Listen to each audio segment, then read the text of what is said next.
Hello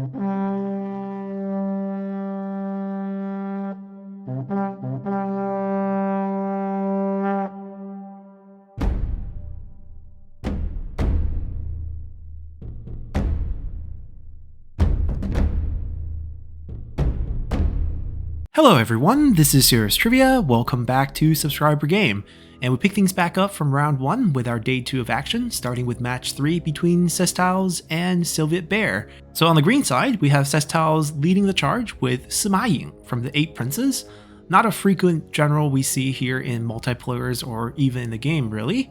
Following that up, we have his older brother, Sima Wei, and finally Huang Fusong. And as requested after yesterday's round of matches, people wanted me to create some sort of lore connection with these characters, and the only thing I can think of for this army is if the Sima brothers time travel back to the Three Kingdoms period and Sima Ying went to a hat shop to buy a hat with a feather and bumped into Huang Fusong and they teamed up for this fight here. Now all jokes aside, let's take a look at what unit they're running. So under Sima Ying, we have 4 units of the Qiang Hunters. Sima Ying actually has the Qiang unit as his unique unit, which not many people know since 8 Princes is very rarely played. So in this instance, Sima Ying is actually a great commander for Qiang Hunters due to his high cunning, thus more ammos for these cavalry units. Then his older brother, Sima Wei, is going to be fielding some very cheap cavalry, peasant and raider types.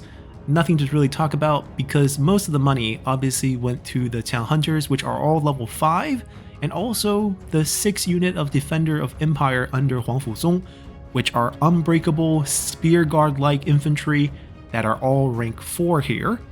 Then facing off against this army, we have SovietBear in the red with He Man, Sun Ren, and Sun Quan.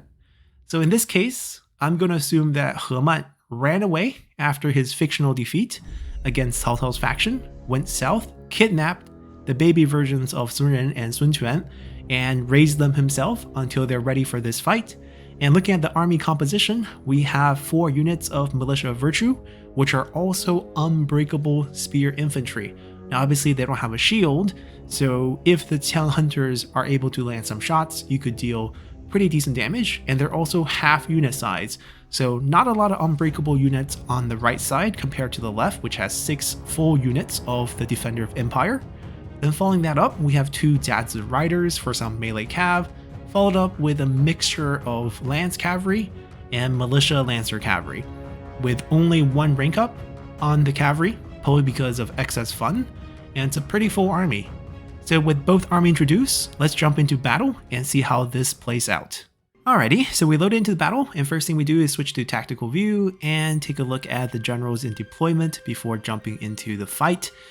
First things first, let's take a look at Cestiles' forces. Sima Wei has rank 3 with his gold weapon. Sima Ying is actually only rank 2. 2 active abilities, silver weapon, silver horse. A little bit of less stats, I guess, from that, but as a strategist, I don't think it hurts too much. Then we have Huang Fusong, tier 3, gold bow, gold horse, gold sword, all 3 abilities including hail of arrows.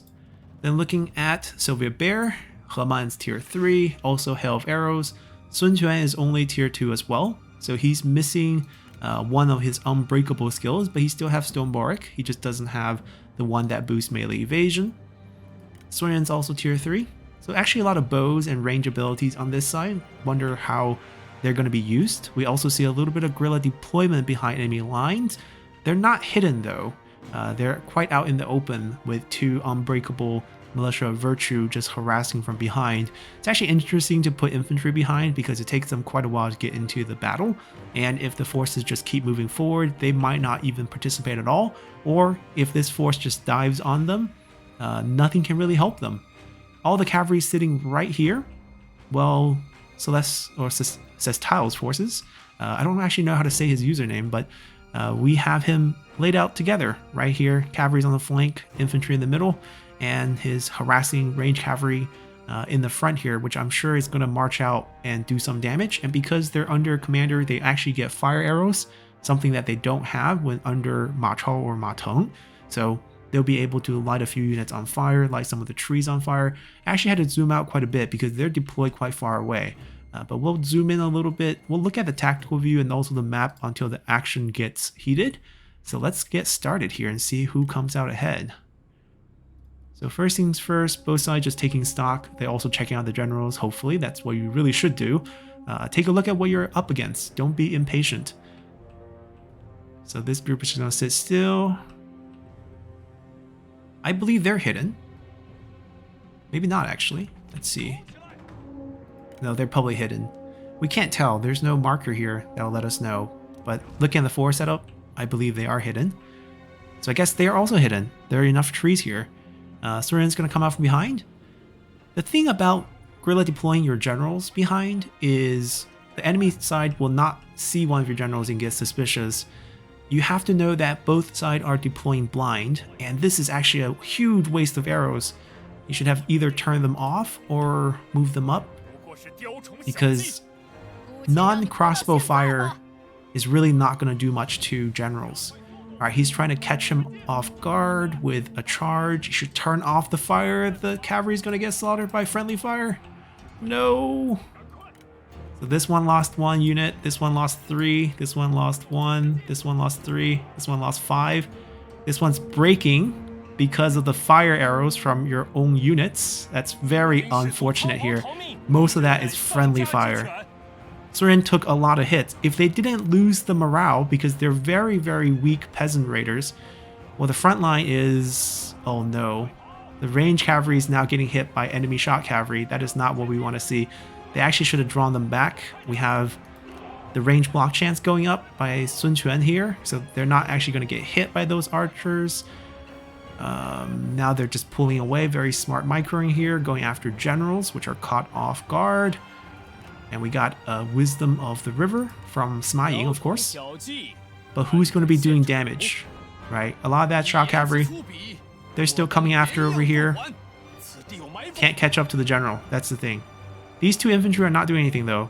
And these 2 infantry are also not doing anything. So it's just cavalry microing right now, which I get it. You know, right now it's very messy here. So I'm sure for SovietBear, all the tensions with this group. And I think a lot of players, microing is obviously the most difficult part in a live battle without pausing. Being able to maneuver this many cavalry units, very difficult. It's inefficient to select all of them in charge at one time. They get in each other's way. You don't get clean charges off all the units. But sometimes this is the only way you can do it. But you can see how they are maneuvering around, changing directions together. We're just trying to swarm the generals, which is the right play. Wonder if Surin's going to try to use an ability, because she's kind of open right now. No one's bothering her. And Clement as well. He could get a hail of arrow across these unbreakable unit, dealing massive damage is a great play here. At the same time, I think Cestiles is just trying to save his generals. His cavalry is really not getting any shots out there. Trying to pick off some of these units. Friendly fire is something you gotta watch out for. Fire arrows are great. They're not so great when you're hitting your own units. They're great when you're hitting weak. You know, all these slightly lower tier shot cavalry are really prone to getting routed by fire archers. Because they basically get hit with loss of 4 morale by under missile fire, or 3, and then the fire itself is -4, that's -7, getting damage. If you get any sort of roar on top of that, you can easily rout a unit. That's what's happening over here. This melee cavalry is definitely going to be very sturdy. Also half unit size for Yellow Turban units though. And still no action from any of the militia virtue. Guess we're going to save them for the end, which I don't necessarily agree with, but they're also not really utilizing the spear guards here either. You need to trick the enemy into over chasing, but not when you're moving. So just have them like not moving and just draw them back like this, and you can get, there we go, like this is what you want to see. And SovietBear has realized that and pulled back. But essentially you want to pull units into your stationary units and have the auto pathing mess them up, and then you get them engaged in melee, because you're never going to catch them like this, right? They're on horseback, you're on foot. You are getting a lot of clean fire out here. This is a hail of arrow incoming. I feel it. I feel it. There we go. So this was a full unit. Look at how much damage ability does.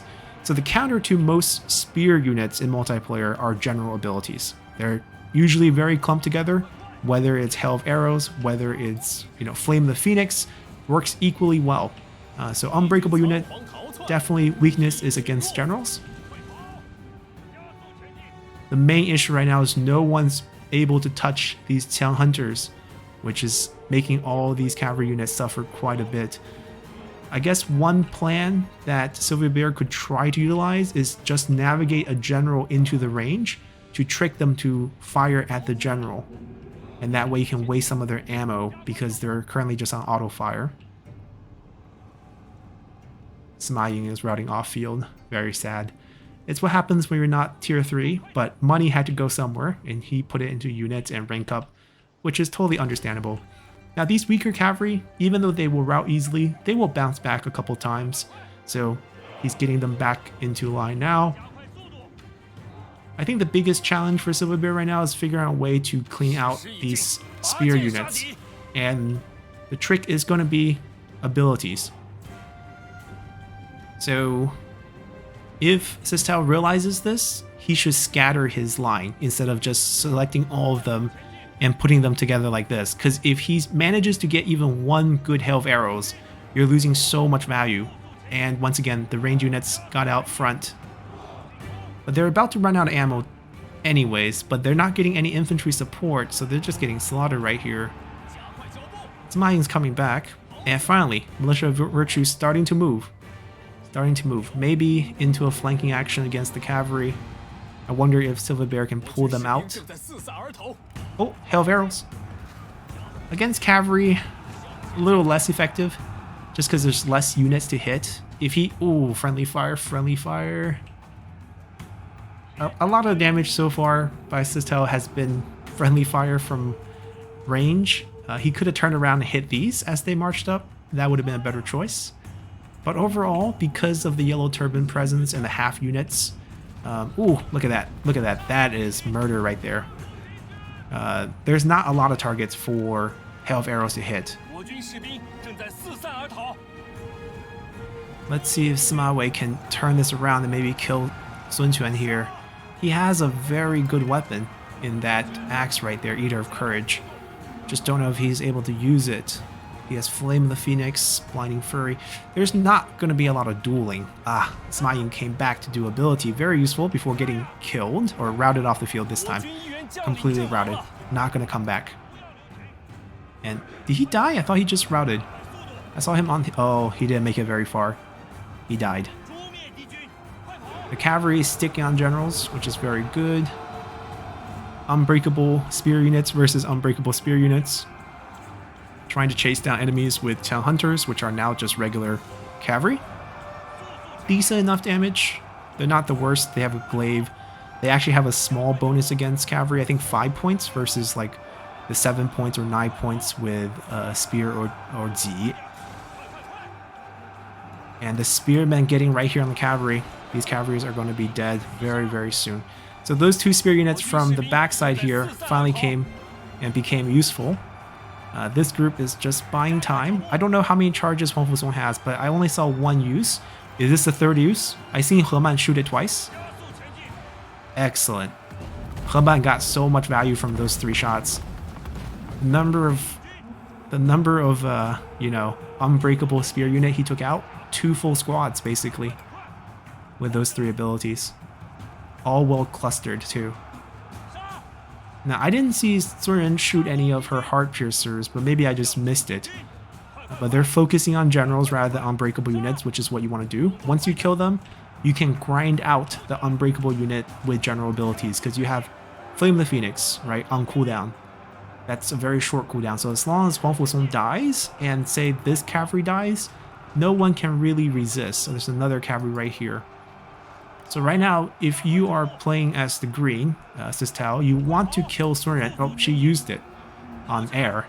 If you can kill Sun, it's going to be very hard for these generals to match up against unbreakable spearmen. But Sun can actually do that with her splash damage.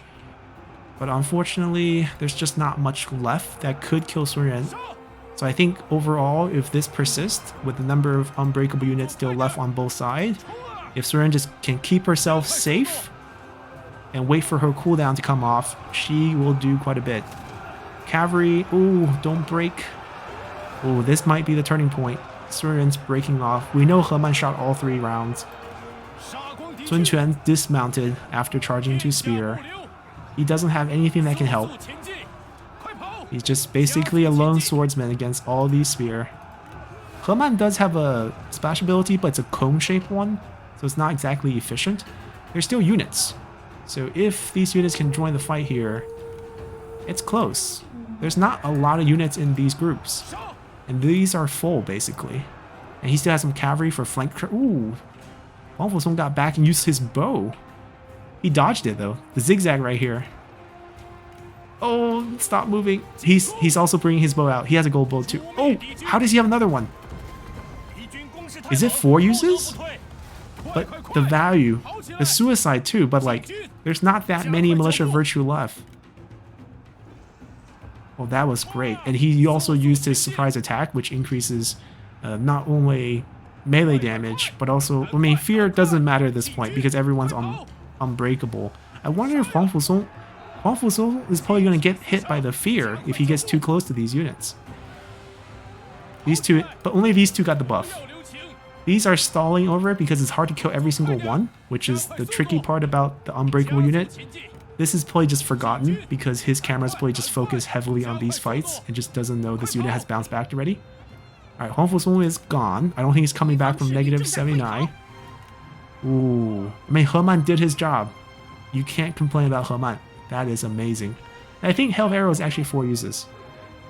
Yeah, so he got maximum value there. I think we saw Huang Fusong shoot 2 of them. And one of them was into a lot of his own cavalry, unfortunately. So it's also going to take the enemy a long time to kill off the Militia of Virtue here, which has really good evasion. So they will buy you a lot of time in melee fights. They won't last very long against arrows. No range block chance and very low armor. So if the Town Hunters had targeted them, which was a very difficult thing to do, I think there was a lot of patience on SovietBear's side by not using his light spear units early, because he waited until the cavalry ran out of arrow. But honestly, most of his army are weak against Town Hunters. His shot cavalry took heavy damage from them. The only thing that kind of saved him is the wasting of the ammo on his generals and the friendly fire. That was the most tragic. The 3 shot cavalry sent at Sun Ren in the beginning got took out by their own fire arrows, basically. Or else Sun Ren would have been dead way earlier. He finally realized he has cavalry, and they have joined the fight. They're basically suiciding. But even then, you still just want to do that little bit of damage because you have full units here. There's no way you're going to lose. There's just not enough Defender of Empires left to turn this around. He even got the cavalry out for another charge. So it's going to be... I was going to say the lone survivor of this fight, but no. This is going to be a... Sun Ren's the lone survivor of this fight. Okay. She still has her Flame the Phoenix. Go in. Killing Sun Ren doesn't do anything because they're unbreakable. Yeah, unfortunately for Cestiles, there's just not much you can do at this point. I think a few crucial misplays early on. See? That slam right there? It didn't kill a lot because there's not a lot left, but that's potentially how you kill off Spear Guard units, especially unbreakable Spear Guard units. And here comes the cleanup clue with the staffs. They don't have a lot of damage because it's a staff. If we select one of them, you can see the armor piercing is only 2. So against Defender of Empire, they actually don't do a lot of damage because Defender of Empire has a lot of armor. But overall, the number is going to win out because the Defender of Empire also can't hit them due to the high melee evasion. This is just going to be a grind. The cavalry is going to regroup for another charge. And we're just going to wait out the last 40 seconds as they battle down to the last man. 1 unit left in this group. 3 units left in this group. How many is in this one? 1. We got 5 men left. 4. 2. 3. 2. These 2 right here. 1. Throwing bodies around. Look at him. Clubbed to death. Battle and defeat indeed. That was a bloody fight. Very well fought. A couple of small misplays with the auto fire, but overall, a very decent fight between some unbreakable units, which we don't often get to see. So let's pop out to post-battle and take a look at the casualties and do a little analysis. So what's pretty clear is the utilization of Hail of Arrows, the big difference between Huang Fusong and He Man. Same ability, He Man got full value against some very key targets, while Huang Fusong really wasn't able to get the job done. The cavalry units in the beginning, in particular these that were sent out to wipe out Sun Ren, actually got picked off by their own Qiang hunters, which really wasn't able to do a lot of damage. Now the numbers might look low here, but you gotta realize the targets they're hitting are cavalry, so there's not a lot of targets to hit. Therefore, this is decent damage. If you kill off about half of this group, they rout, right? Low morale units. So maybe 15 kill is one full unit. They did their job. They got their value worth. They probably could have done more if they were targeting their target selection was a little bit better, but overall not bad. The shock cavalry is the real disappointment here compared to what happened over here. It's hard to micro shock cavalry. You want to find weak targets. They're good for chase downs because you're not paying for the premium versions. They're not going to just go in and do massive damage, especially when the enemy infantry are unbreakable. And if they're going cavalry versus cavalry or cavalry versus general, you're going to have to pick your spot. And just selecting all of them to charge is going to be very difficult. So for example, this unit did super well. We don't know exactly what he targeted, but I'm going to assume he probably got a clean charge into either the Qiang hunters or one of the cavalry units where he did most of his damage. Or else, if you're just spreading them out with multiple units charging in together, the damage figure is going to look really, really low. A lot of these numbers are rather inflated. Like Sun Quan didn't do that much. He has no damaging ability. This is him on foot with a sword, battling these numerous unbreakable unit, which is why the kill number here is inflated, because you have 6 units of 120 units, so these 720 will always die. Whereas here, many of them will just run away, right? The unbreakable unit didn't lose that much. There was only 120 kills to give here, looking at the end result. So of course the numbers are going to be lower. So it's not like they didn't perform, it's they didn't have that many targets to kill. But they obviously could have probably done better, especially these were the key units here. These were also where the money went to. So probably should have done a little better. In terms of the way the money is spent, in terms of upgrading the Defender of Empire is probably the worst decision. Because if you think about it, they're automatically unbreakable. And what do you get when you upgrade a unit? Melee unit get 1 point of morale, 1 point of melee attack rate, 1 point of evasion. So you lost out on 1/3 of your bonus by upgrading them 4 times because they're already unbreakable. You can't go over always 100. So if you spent the money here, and these are also more premium units, so they cost more to get each rank up. You probably could have turned these cavalry into rank 7 or rank 6 units across the board rather than upgrading these Defender of Empire, and these will end up getting more benefit because their morale is so low. Increasing their morale by 6 could be a 20 or 30% increase for them, and that makes the difference between getting hit with a couple of fire arrows and routing or standing there and fighting and wiping out an enemy general. So just some decisions to be made here, but overall great fight. Congratulations to SovietBear for moving on in the tournament, and thanks Cestiles for fighting it out here in the green side, and we'll move on to the next match. Bye!